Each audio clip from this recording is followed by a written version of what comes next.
चलते हैं श्रीमद् भागवत महापुराण। प्रसंग चल रहा है महाराज मनु के बड़े पुत्र प्रिव्रत, उनका पावन चरित्र। उन्होंने अपने तपोबल से 7 द्वीप और 7 समुद्र प्रकट किए। जम्बूद्वीप, लक्षद्वीप, सालमली द्वीप, कुशद्वीप, क्रौंच द्वीप, शाक द्वीप, पुष्कर द्वीप। खारे जल का समुद्र, ईख के रस का समुद्र, मदिरा का समुद्र, घी का समुद्र, दूध का समुद्र, मट्ठे का समुद्र और मीठे जल का समुद्र। महाराज प्रिव्रत ने बर्हिस्मति से आग्नेद्र, इद्वजिह्व, यज्ञबाहु, हिरण्यरेता, घृतपृष्ठ, मेधातिथि, वीतिहोत्र,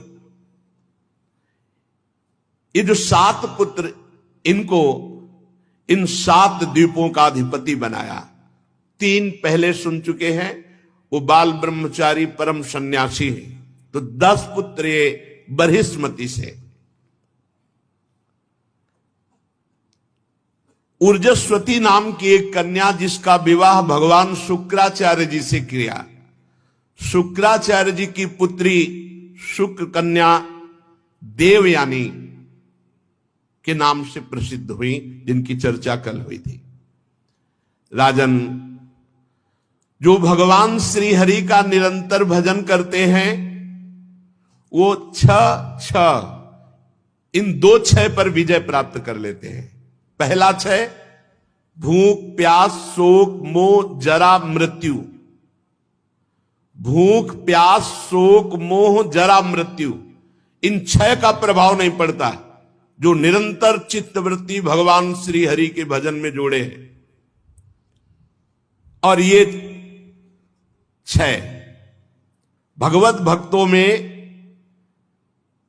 5 ज्ञानेंद्रियां और 1 मन, ये 6 अपना प्रभाव नहीं दिखा पाते। जैसे पूरे विश्व को गुलाम बनाए हैं मन और इंद्रियां, तो भगवत भक्तों को मना खष्टान इंद्रियाणि प्रकृति स्थान कर सती, ऐसा नहीं, वो परमात्मा की तरफ ले जाते हैं, मन और इंद्रियों को वश में कर लेते हैं। 5 ज्ञानेंद्रियों और मन का प्रभाव उनके ऊपर नहीं पड़ता। 6 भूख, प्यास, शोक, मोह, जरा, मृत्यु। 6 5 ज्ञानेंद्रियां और 1 मन, इनका प्रभाव नहीं पड़ता। 6 काम, क्रोध, लोभ, मोह, मद, मत्सर, इन 6 का प्रभाव। 6 6 6 6, इन तीनों 6 का क्षय हो जाता है। 6 माने नाश। भूख, प्यास, शोक, मोह, जरा, मृत्यु, 1 क्षय। 5 ज्ञानेंद्रियां, 1 मन, 1 क्षय। काम, क्रोध, लोभ, मोह, मद, मत्सर, 1 क्षय। इन तीनों का क्षय हो जाता है। और यही प्रपंच फंसाए हुए, खूब भजन करो, भजन से इनका नाश होगा। खूब प्रवचन कर लो, प्रवचन सुन लो, लेकिन नाम जप नहीं करोगे तो इनका नाश नहीं होगा। भजन से बहुत बल। भगवत भक्तों में ऐसा होना कोई आश्चर्य की बात नहीं, क्योंकि सर्व सामर्थ्यशाली भगवान का नाम जपो करते हैं। अगर कोई नीच से नीच पुरुष भी हो, पापी से पापी भी पुरुष हो, और वो भगवान का नाम उच्चारण कर ले, यहां तो लिखा है एक बार उच्चारण कर ले तो नरक नहीं जाएगा। रजिस्टर में एक बार लिखा है कि पूरे जीवन में पापाचरण किया, एक बार बोला राधा, एक बार बोला कृष्ण, एक बार बोला हरि, तो भारी पड़ जाएगा यमराज जी को हिसाब करना। नीच से नीच पुरुष भी भगवान के नाम का केवल एक बार, ओहो, विदूर विगता सकृदा ददीति यन्नामधे मधुना सजहाति बंधम।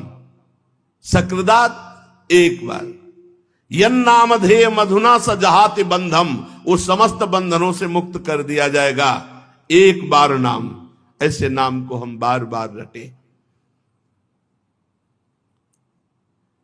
अतुलनीय बल पराक्रम से युक्त महाराज प्रिव्रत एक बार देखा कि परम करुणामय भगवान देवर्षि नारद जी पधारे।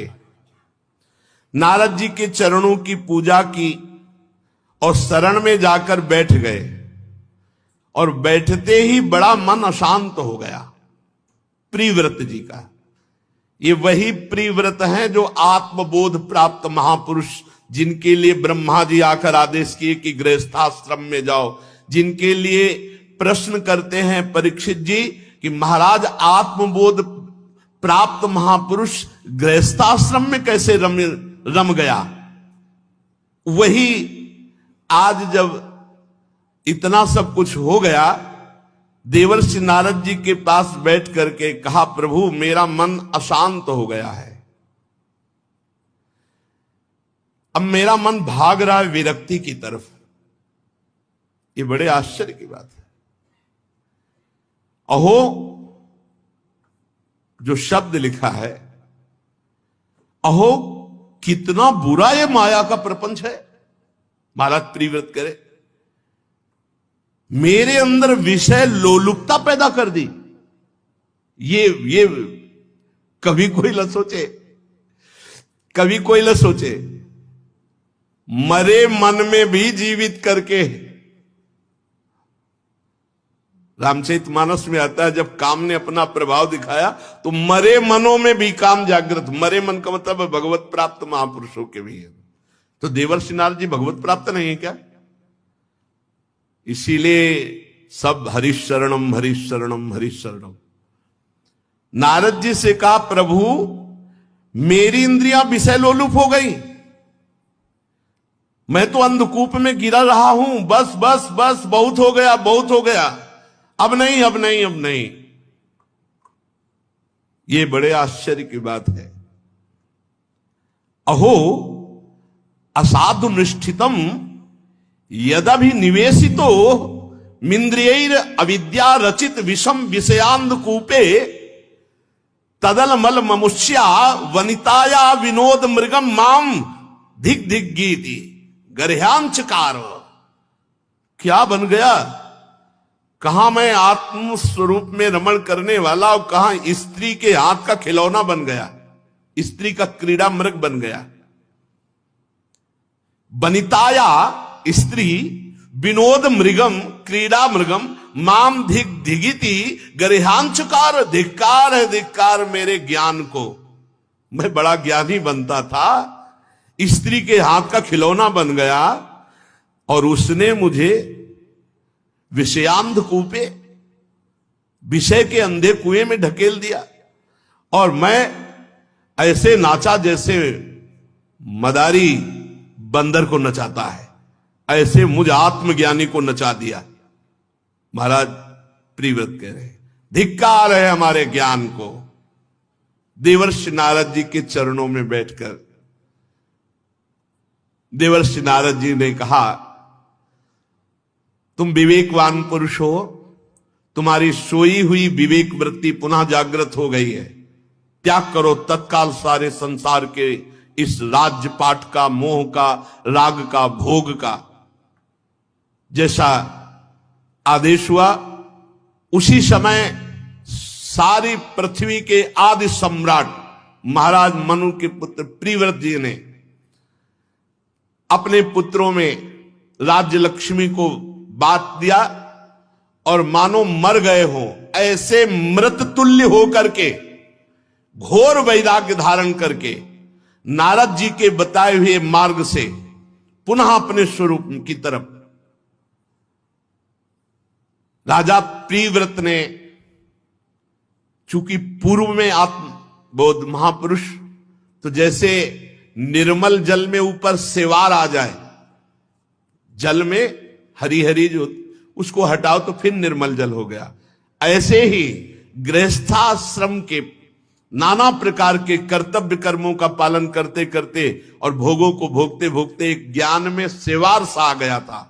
देवर्षि नारद जी के बताए मार्ग से उन्होंने पुनः उसको अलग किया और संपूर्ण भोगों को मृत तुल्य अनुभव करते हुए अपने स्वरूप में स्थित हो गए। महाराज प्रिव्रत जब अपने स्वरूप में स्थित, तो राजा आग्नेद्र बने और जम्बूद्वीप का पुत्र की तरह प्रजा का पालन करते हुए एक बार वे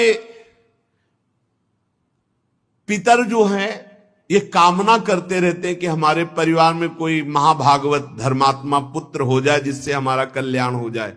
पितृलोक स्वर्गलोक के ऊपर है, तो पितृलोक की कामना से सतपुत्र प्राप्ति के लिए पूजा की, सब सामग्री जुटाई और मंदराचल की घाटी में तपस्या करने लगे महाराज आग्नेद्र। जब कोई तपस्या करता है सही ढंग से, तो उसके पास उसकी तपस्या को नष्ट करने के लिए माया भेजी जाती है।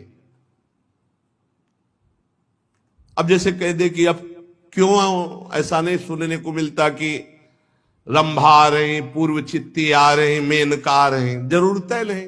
देवता लोग देखते हैं इतने में गिर गए हैं मृत्यु लोक के ही भोगों में, तो फिर देवलोक के भोग काय को भेजेंगे। जब ये अपनी कठोर तपस्या में संलग्न हुए महाराज आग्नेद्र, तो पूर्व चित्ती नाम की अप्सरा भेजी गई, बहुत ही सुंदर। आग्नेद्र जी जहां तपस्या कर रहे थे, मंदराचल की घाटी बड़ी रमणीय थी, एकांत स्थल। अब वो अपने गायकों के साथ आई, बड़े सुंदर सुंदर गीत गाए जा रहे हैं, वाद्य बज रहे हैं। अब उसने नृत्य गान आदि के द्वारा उनका ध्यान भंग किया महाराज आग्नेद्र का। समाधि योग में स्थित उन्होंने आंख खोली तो सामने दिखाई दी मानो नवीन कमल की कली, ऐसे सुंदर नेत्र और दिव्य एक अप्सरा। महाराज समाधि में थे, आंख खुली तो समाधि को भूल गए कि कहां समाधि में थे। सामने जो ही पूर्व चित्ती अप्सरा को देखा, भूल गए। वही विलासपूर्ण गति, क्रीड़ा, चापल्य, लज्जा, विनय युक्त चितवन। कामदेव ने देखा कि बढ़िया अवसर है। क्या बढ़िया अवसर है? अप्सरा को नीचे से ऊपर तक देख रहे हैं, समाधि में थे, संभलने का होश अवसर नहीं दिया जाता, होश नहीं दिया जाता। कामदेव ने अपने फूलों के बाण संधान करके, अब तो महाराज ने इशारा किया, डरो मत, दूर क्यों, नजदीक आ जाओ।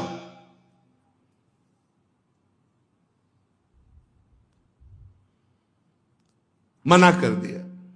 आयु उन्हीं के लिए है, जब मना होता है तब और आसक्ति प्रबल होती।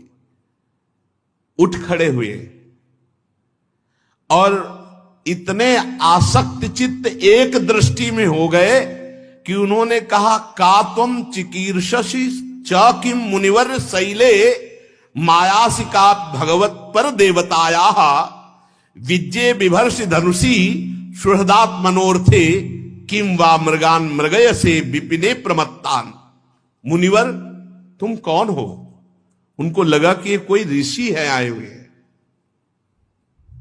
तुम हमारे इस तपोस्थली में क्या करना चाहते हो?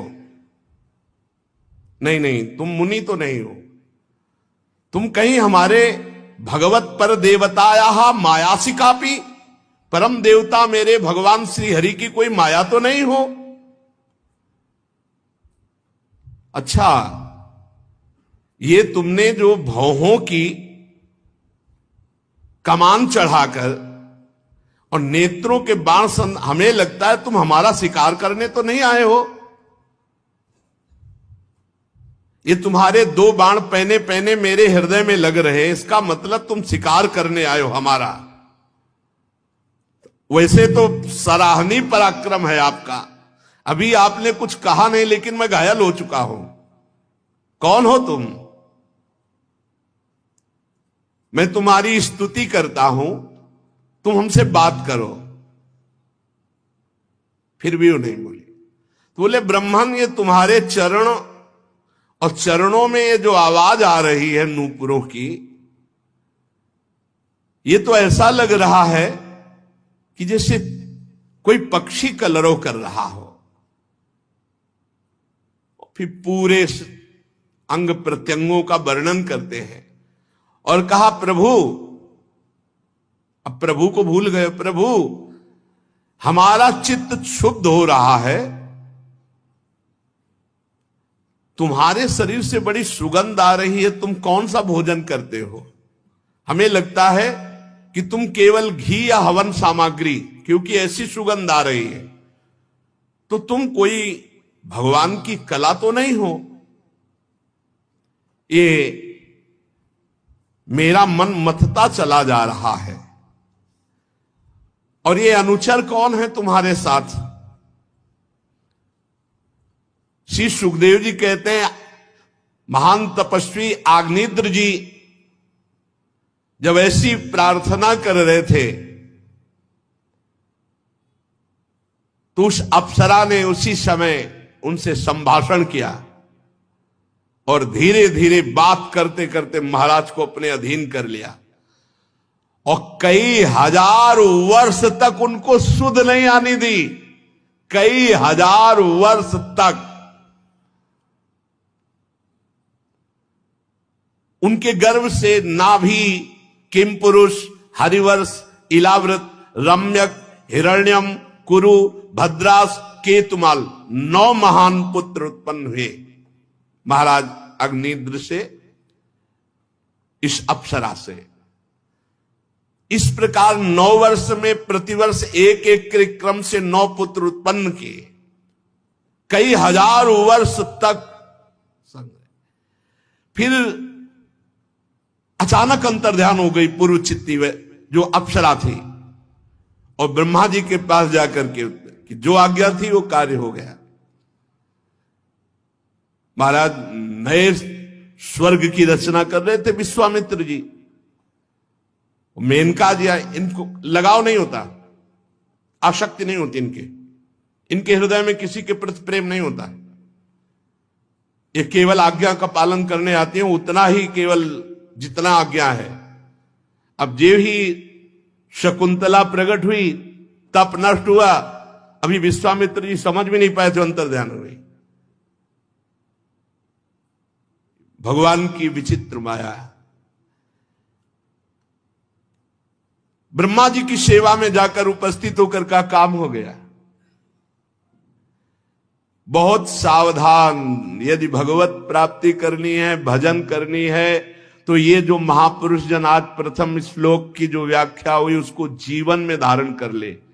नयु प्रेक्ष, देखना नहीं, ना संभाषण करना है, ना हमको उस विषय का चिंतन करना है। अगर इसी जन्म में भगवत प्राप्ति करनी तो थोड़ा सा अपने आप को संभालिए। अगर थोड़ी भी छूट दे दी इंद्रियों की तो बहुत रपटते चले जाओगे। आग्नेत्र जी ने जब देखा कि अप्सरा अंतर्ध्यान, अब कुछ अच्छा नहीं लगा, तब फिर वही तपस्या याद आई। तो जो 9 पुत्र हुए उनको जम्बू द्वीप के 9 विभाग करके अलग अलग राजा बना दिया और आप वही फिर समाधि में पहुंच गए।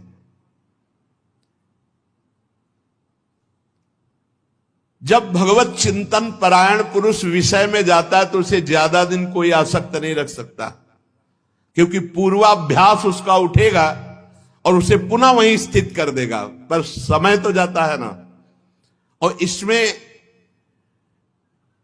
प्रारब्ध भी बहुत जोर का होता है, पूर्व प्रारब्ध भी बहुत बलवान होता है। बहुत से कारण मिलते हैं तब कहीं वो योद्धा फंसता है, ऐसे नहीं फंसता। बहुत से कारण होते, अभिमान हो गया, परदोष दर्शन हो गया, प्रारब्ध पूर्व जन्म का उपस्थित हो गया और वासना का आक्रमण हुआ। देवता अपने अपने इंद्रियों के द्वार में बैठे उसे, तब वो कहीं योद्धा परास्त, लेकिन वो हरि का जो जन होता है वो परास्त नहीं होता। जिस समय जैसे होश आया वो फिर अपने स्वरूप में उसी जगह पहुंच जाएगा। नामे भक्ता प्रणश्यति, भगवान ने कहा मेरे भक्त का नाश नहीं होता। आग्नेत्र जी ने विचार किया कि अरे मेरे परम पुरुषार्थ को अप्सरा ने अपहरण कर लिया। फिर उन्होंने समस्त भोगों का त्याग करके अपनी चित्तवृत्ति प्रभु में लगाया और शरीर छोड़ दिया। महाराज अग्निद्र के परम धाम सिधारने के बाद नाभियाद 9 भाइयों ने मेरु देवी प्रतिरूपा, उग्र दृष्टि, लता, रम्या, श्यामा, नारी, भद्रा, देवीति नाम की 9 कन्याओं से विवाह किया।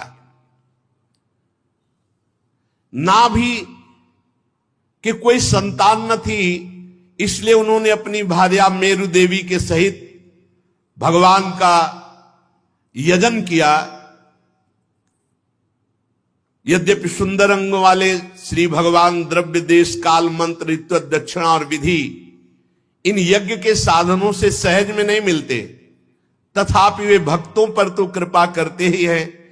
इसलिए महाराज नाभि ने श्रद्धा पूर्वक विशुद्ध भाव से जब भगवान की आराधना की, तब उनका चित्त अपने भक्त का अभीष्ट कार्य करने के लिए उत्सुक हो गया।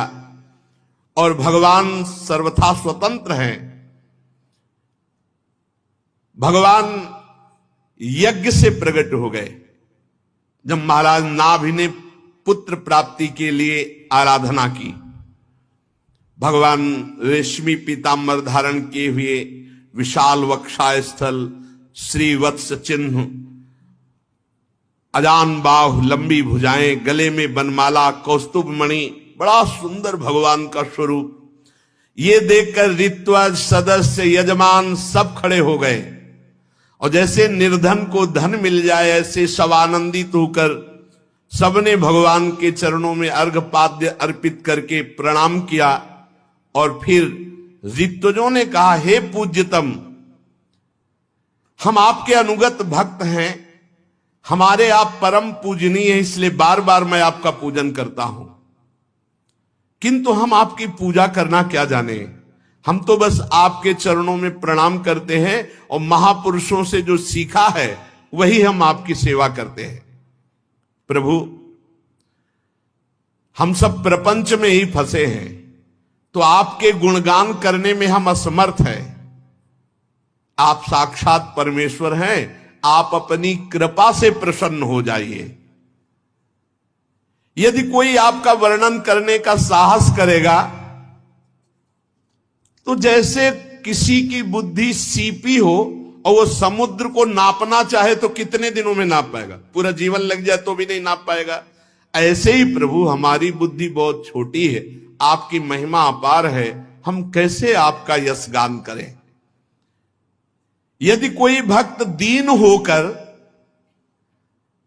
एक पत्ता, तुलसी, दूब का अंकुर या कोई फूल या कोई फल दे दे तो आप बहुत मानकर संतुष्ट हो जाते कि इसने बहुत दे दिया। दीन होकर, दैन्य होकर के। प्रभु, हम तो समझते हैं कि आप केवल अपनी कृपा से प्रसन्न होते हैं। ब्रह्मादिक परम पुरुषों की अपेक्षा आप सर्वात श्रेष्ठ हैं। हे यज्ञ पुरुष, हमने तो बुलाया भी नहीं हो, आप करुणावश आ गए हैं। ये आपकी अहेतुकी कृपा है। पूज्यतम, हम सबसे बड़ा वरदान ये पा गए कि ब्रह्मादिक के वरदायक आपका दर्शन पा गए। हमारे नेत्र सफल हो गए, हमारा जन्म लेना सफल हो गया। नेत्र की सफलता, जन्म लेने की सफलता, भगवान का साक्षात्कार। आपका दर्शन तो वो पाते हैं जो रात दिन आपका मंगलमय चिंतन करते रहते हैं और वैराग्य से प्रज्वलित हुई ज्ञानाग्नि के द्वारा अंतःकरण के राग द्वेष को भस्म कर देते हैं, और जिनका स्वभाव सम और शांत है वो आत्माराम मुनिगण आपका दर्शन पाते हैं। प्रभु, गिरना, ठोकर लगना, छींकना, जम्हाई लेना, बुखार आना या और कोई कष्ट होना, इन समयों में आपका जो स्मरण करते हैं उनके सकल अमंगलों का नाश हो जाता है। गिरते समय ठोकर लग गई या छींक में या जम्हाई में, जब जम्हाई आती हो तो जरूर नाम लेना, वैसे तो हर समय नाम लेना चाहिए, पर जम्हाई नहीं आती उस समय राधा राधा, अगर जम्हाई के समय नाम उच्चारण नहीं किया तो अंदर पाप प्रवेश करेगा। राम राम कही जे जमुहाही, तिन्हि न पाप पुंज समूहाही। अगर आप ऐसे ही करते तो बेमतलब में पाप अंदर जा रहे। राधा राधा बोलो, कृष्ण कृष्ण बोलो। देखो क्या कह रहे, गिरते समय अचानक राधा, ठोकर लगते समय राधा, छींक आवे तो राधा, जम्हाई आवे तो राधा, बुखार में है तो राधा, या कोई भी दुख है तो राधा, उसका परम मंगल हो जाता है, उसका अनिष्ट नहीं होता। आहा, हे प्रभु भक्तवत्सल दीन बंधु, एक प्रार्थना और है। प्रभु कोई ऐसी वस्तु नहीं त्रिभुवन में जो आप दे न सके, फिर भी आपसे कुछ मांगना ऐसा है जैसे चक्रवर्ती सम्राट से भूसा मांगना, पर हम मांग रहे हैं अपने लिए नहीं, अपने यजमान के लिए। हमारे यजमान राजर्षि नाभ हैं, इनके कोई संतान नहीं है, और ये यज्ञ भी संतान के लिए ही कर रहे थे। आप कृपा करके प्रकट हुए हैं, तो प्रभु वैसे आपकी माया का पार पाना बड़ा कठिन है, हम माया से ही प्रेरित होकर बोल रहे हैं। देवादिदेव आपकी कृपा से सब काम बन जाता है, इसलिए हम अज्ञानियों की धृष्टता क्षमा करें और मेरे महाराज को पुत्र हो ऐसी आप कृपा करें। भगवान ने कहा कैसा पुत्र हो चाहते हो, तो समस्त ऋतुजों ने कहा प्रभु जब आप प्रकट हुए हो तो आप ही जैसा पुत्र हो। तो श्री भगवान ने कहा अहो बता हम ऋषियो भवत भी रवित गिरभीर वर सुलभ मभियाचितो यद मुष्यात्मजो मया सदृशो भूयादिति ममाहमेवाभिरूपः। ऋषियों बड़े असमंजस की बात कह दी, मेरे जैसा पुत्र तो मैं ही हूं। इसका मतलब राजर्षि नाभ के पुत्र रूप में मैं प्रकट हूं, मैं तो अद्वितीय हूं। मैं नाभि के यहां अवतार लूंगा। आप सब ऋषियों की प्रार्थना स्वीकार हुई। महारानी मेरु देवी के सुनते हुए भगवान अंतर ध्यान हो गए। परीक्षित, उस यज्ञ में महर्षियों द्वारा भगवान के प्रसन्न किए जाने पर नाभि का परम प्रिय हुआ। महारानी मेरु देवी के गर्भ से महाराज नाभि की पत्नी मेरु देवी शुद्ध सत्वमय विग्रह धारण करके भगवान ऋषभ देव जी के रूप में प्रकट हुए। भगवान का अवतार परमहंसों की चर्या, अवधूतों की चर्या, ये मार्ग प्रशस्त करने के लिए भगवान ऋषभ देव जी के रूप में प्रकटे।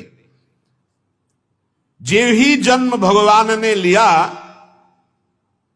वज्र अंकुश आदि चिन्ह चरणों में बने हुए थे। समता, शांति, वैराग्य, ऐश्वर्य, महाविभूतियां, ये सब भगवान में विराजमान। राजा, मंत्री, प्रजा, ऋषि, ये सब प्रसन्न हो गए देख करके। ऐसा तेज, ऐसा ऐश्वर्य, यश, पराक्रम, प्रबलता कि ऋषियों ने नाम रखा ऋषभ। ऋषभ माने श्रेष्ठ, जिसे कोई परास्त न कर सके, ऋषभ। भगवान का नाम हुआ ऋषभ देव। नाभिनंदन के रूप में भगवान ऋषभ देव जी प्रकट हुए, साक्षात श्री हरि। अभी ये कुछ ही समय के थे कि इंद्र ने वर्षा बंद कर दी, तो उन्होंने पिताजी से कहा आप चिंता मत कीजिए, और अपनी योग माया से इस भारतवर्ष का नाम पहले अजनाब वर्ष था, अजनाब वर्ष, खूब वर्षा करवाई, पूरी प्रजा को सुखी देखकर नाभि जी बड़े प्रसन्न हुए कि हमें महायोग पति भगवान श्री हरि पुत्र रूप में प्राप्त हुए हैं। खूब लालन पालन किया। उनके सौभाग्य का क्या वर्णन, जिनके भगवान पुत्र बने हों। जब और थोड़ा सयाने हुए भगवान ऋषभ देव जी, तो देखा संपूर्ण प्रजा स्वाभाविक भगवान ऋषभ देव जी से प्रेम करती है। तो राज्य अभिषिक्त चक्रवर्ती सम्राट पद पर ऋषभ देव जी को, और हाथ जोड़कर प्रार्थना की कि प्रभु हमारा काम हो गया, और अपनी पत्नी मेरु देवी को लेकर बद्रिका आश्रम गए, और वहां ये पहले समाधि में थे, अब फिर समाधि में। यही देखो शास्त्र, देखो पहले भगवत चिंतन परायण, फिर माया में गृहस्थी धर्म में, फिर भगवत चिंतन परायण, पत्नी सहित बद्रिका आश्रम, वहां जाकर के भगवत समाधि में स्थित हो गए और अपने शरीर का त्याग कर दिया। भगवान श्री हरि के रूप में नर नारायण की आराधना करते हुए उन्हीं के स्वरूप में लीन हो गए। इनके सौभाग्य का वर्णन कौन कर सकता है, जिनके पुत्र रूप में भगवान श्री हरि ऋषभ देव जी के रूप में प्रकट हुए। भगवान ऋषभ देव जी इस अजनाब वर्ष, ये जो अजनाब आज भारत वर्ष कहा जाता है, इसका नाम पूर्व में अजनाब खंड, अजनाब वर्ष, गुरु वरण किया, गुरुकुल का सेवन किया, फिर गुरुदेव से शिक्षा प्राप्त करके गुरु दक्षिणा दी। ये पूर्व में विधान था गुरु दक्षिणा देने का।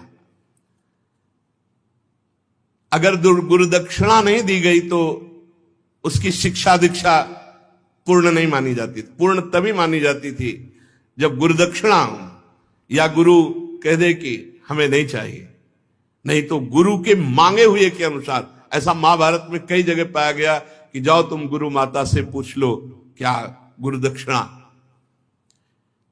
गुरुदेव को यथोचित गुरु दक्षिणा देकर गृहस्थाश्रम में प्रवेश करने की आज्ञा ली।